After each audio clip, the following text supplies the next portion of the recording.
Okay, narito pong muli ang inyong Pinoy Firearms Instructor para magbigay ng kasagutan sa inyong mga katanungan. At bago ako bumati at magpasalamat ay gusto ko lang muna basahin ang katanungan ni Polds. Actually, dalawa silang may kaparehas na problema eh. Sabi ni Polds, "Sir, tanong ko lang po, idol, ang baril ko ay pag kinasa ko na hindi ko na makalabit." So, ito ang problema, hindi natin tinatanong ko siya kung anong brand.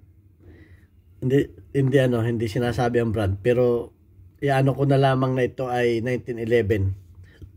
Ang sabi naman ni Homer Babiera, good evening sir, 1911 ko. Isang putok lang. Sa ikalawa, ayaw na matrigger. So, hindi mag-reset yung trigger niya, ang ibig sabihin niya.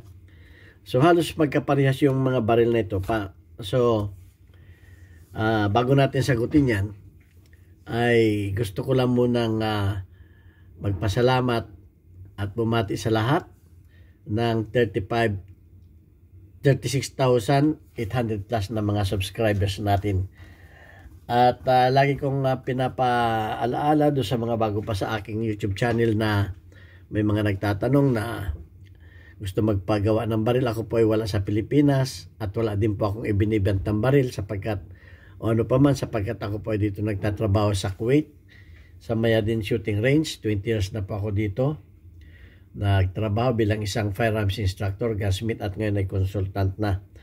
Okay, at gusto ko lang pasalamatan ng ating mga silent viewers na hindi nag-skip ng ads sapagkat kayo po ay nakakatulong sa ating mga estudyante na ating mga beneficiaries. Ang talaga pong layunin ng aking YouTube channel ay upang matulungan ang 6 na estudyante na anak ng mga single parents sa kanilang pag-aaral. Ako po'y matagal na nagpapaaral ng mga bata na nahirapan magpaaral ang kanilang mga magulang, especially yung mga single parent. At kaya ako gumawa ng YouTube channel para mas marami ko pang matulungan sapagkat yung kinikita ko dito sa YouTube channel ay tinutulong ko sa kanila at okay naman at sapat na yung ating sweldo dito sa ating kumpanya at wala na rin akong pinapag-aral. So, ako'y nagpapasalamat sa ating mga sponsor na nagpapadala dito sa ating GCash number. Ayan ang ating GCash number para sa ating mga anghel na mga bata na gusto makapagtapos ng pag-aral. Okay, unahin ko na si Alfredo Isidro, ang ating regular na sponsor. Ordo Sipay ng Las Piñas, si Architect Arnel Salvador ng Kuwait, si Jobil Platon Buy Umay ng Riyadh, Saudi Arabia, si Ombet ng Kia Motors, Kuwait, yan.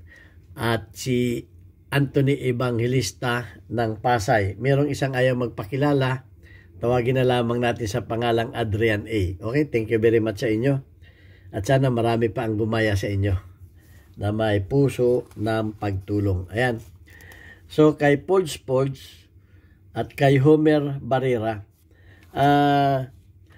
para kayo maliwanagan, ang advice ko sa inyo, panoorin ninyo yung lahat kong mga videos about 1911, kagaya nitong paano ang tamang pag-tune up ng trigger pull. Ayan. Ito pa yung isa, 1911, anong problema? Unang load, pumutok, sunod na bala, pumutok, sunod na bala, ayaw pumutok, pag kinasa, pumuputok uli. So, ayan yung kaparehas na problema ni Homer Barrera. Sabi na, good evening sir, 1911 ko, isang putok lang. Sa ikalawa, ayaw na matrigger, hindi na matrigger. So, hindi ko alam ito. Baka yung pagputok niya nung una na-shape niya. Ganito kasi yan. Ito ang isang posibilidad Wala tayong 1911 pero ito ay kaparehas ng 1911. Okay.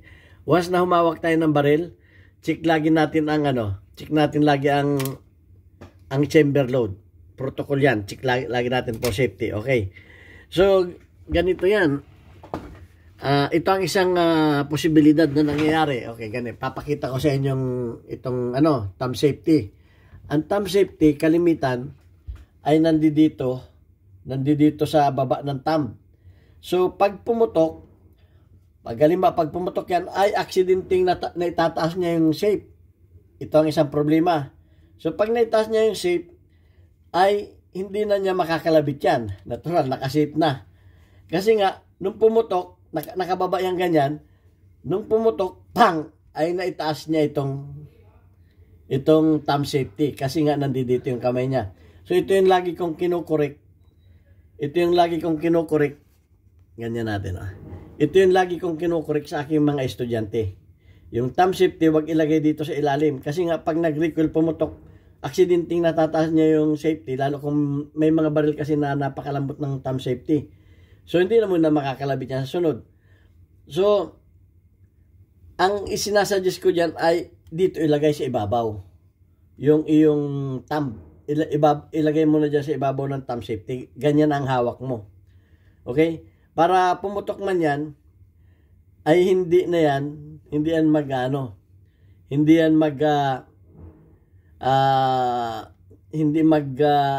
magsi-safety ng automatic yan. Ang problema lang nito, sabihin ko na sa inyo, aware kayo kung ilan ang bala ninyo dahil baka hindi mag-open bolt sa hindi mag-open slide sa last round, sa last na bala. Dapat aware kayo kung ilan ang bala na nakalagay ninyo. Okay? Pero kung nakaalalay lang na ganyan, no problem. Alalay lang ninyong ganyan, Ganyan lang. Para wag naman ninyo dito ilagay kasi pag pumutok yan, aksidente ninyong matataas na ganon.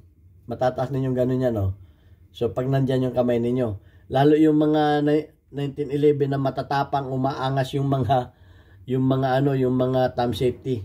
So yun ang isang dahilan. So ano pa ang nagiging isang dahilan pa? Meron pang isa. Yung inyong lip spring. So hindi na iniiwasan ko na yung babaklas ng mga baril dahil mahigpit ngayon ang YouTube channel sa pagpapakita ng pagbabaklas ng baril. So isasabihin ko na lang sa inyo ang posibleng isa pang problema na po pwedeng mangyari. Yung lip spring na itong tatlo yan, naputol na yung naputol dito, yun yung sa safety grip. Okay. So, huwag na natin pag-usapan yun. Itong nasa gitna na ito, pag ito ay ibinali ninyo ng paatras, at ito ay hindi nakatukod doon sa disconnector, hindi yan magre-reset. So, pag pumutok yan, hindi niya ngayon maitutulak yung disconnector pataas. Kinakailangan maitulak niya yung disconnector pataas para mag-reset. Itong panggitna na to. Itong nasa gitna na to. Kinakailangan yan ay nakatutok doon sa disconnector. Itong panggitna na to. Ito naman ay sa trigger. Pag yung trigger naman, ito naman yung sa trigger.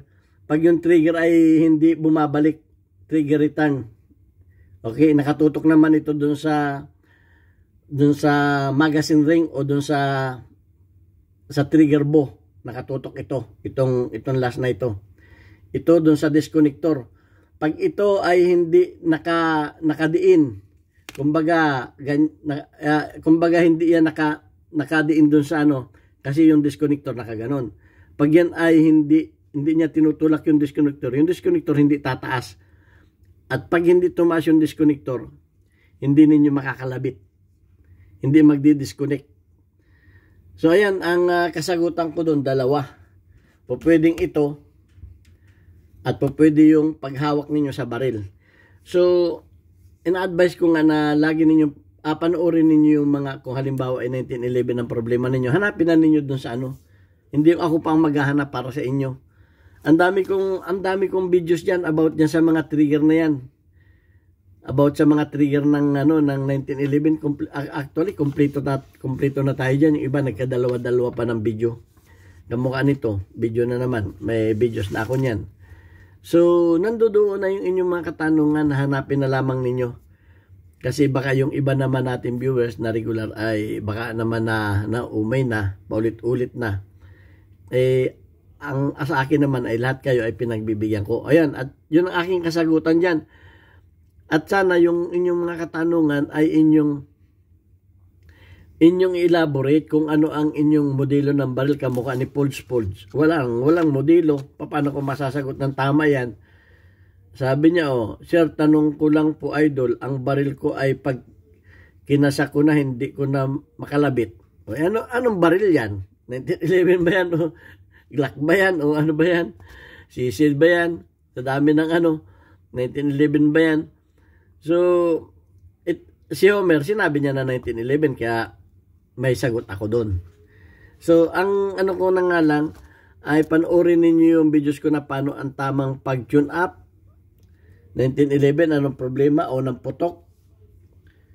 Pumuputok, pangalawa, hindi na pumuputok. Yung parang ganun kay Homer. So, panoorin ninyo yun.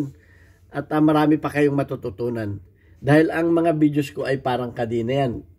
Yung hindi ninyo makikita sa isang video, makikita ninyo sa ibang video. Kasi ang mga videos ko ay actually hanggang 15, minimize ko lang na halos hanggang 15 minutes lang ang isang videos. Para yung iba, ang sabi, marami daw akong daldal. Okay, kaya nililimitahan ko lang. At topic by topic. So ayan yung aking sagot. At sana nakakuha kayo ng aral. Napaka-importante nito. Itong lip spring na ito, parang ito ang puso ng 1911. Nandito lahat. Alam mo itong tatlo na ito, kaya sinabing lip spring. Napaka-importante nito. Mantakin mong safety, grip safety, sear at saka yung disconnector at saka yung trigger return spring, nandito na lahat. At trigger return spring, ito na, nandito na lahat. So napaka-importante nito. Pag ito ang hindi ninyo na i-tune up ng tama, kaya may videos ako nito kung paano ito i-tune up. Panoorin ninyo at doon ninyo malalaman lahat. Dapat kasi nalalaman ninyo ang anatomy ng inyong baril. Ang anatomy ng bawat baril, basic. Dapat nalalaman ninyo ang basic. Kung hindi ninyo alam ang basic, hindi niyo kayang gawin yan. Hindi ninyo alam kung anong gagalawin ninyo. So maraming salamat sa inyong pagtatanong at pagtitiwala sa akin. At hanggang sa susunod natin video, sisikapin kong masagot ng tama. Kung mali yung aking sagot, dahil hindi ko naman hawak yung baril ninyo, napakahirap sumagot sa mga gumawa ng isang bagay na hindi mo naman hawak yung item. So ito ang inyong Pinoy Firearms Instructor. God bless us all. Thank you very much.